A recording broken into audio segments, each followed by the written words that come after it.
புதிய அரசியலமைப்பு தொடர்பான நிபுணத்துவ அறிக்கை சமர்ப்பிப்பதற்காக அரசியல் யாப்பு வழிநடத்தல் குழுவினால் விசேட நிபுணர்கள் கொண்ட குழு நியமிக்கப்பட்டது. இந்த விசேட நிபுணர்கள் குழுவின் அறிக்கை நேற்று முற்பகல் ஸ்ரீலங்கா பிரதமர் ரணில் விக்ரமசிங்கவினால் அரசியலமைப்பு பேரவையில் முன்வைக்கப்பட்டது.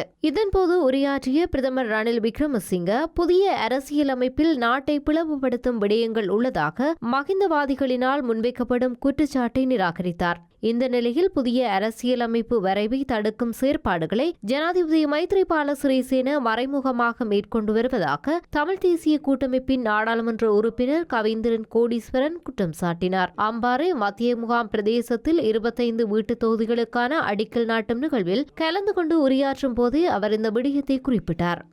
சிறுபான்மையினரின் அனுசரணுடன் இந்த நாட்டிலே ஜனாதிபதி அவர்கள் மைத்ரிபால சிறிசேன அவர்களை கொண்டு வந்தோம்.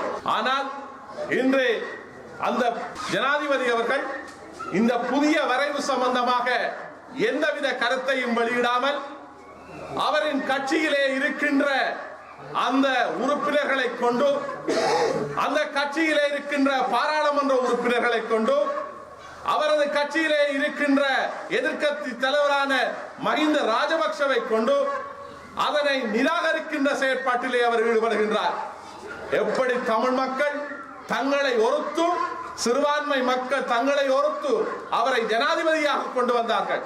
அந்த ஜனாதிபதி காலத்திலே அவர் சொன்ன வார்த்தை, தமிழ் மக்களுக்கான உரிமையை நான் வென்று கொடுப்பேன் என்று சொல்லி வந்தவர் அதற்கு மறுபுறமாக மாறி இதனை நிராகரிக்கின்ற அந்த சந்தர்ப்பத்தை ஏற்படுத்துகின்றவராக இருக்கின்றார்.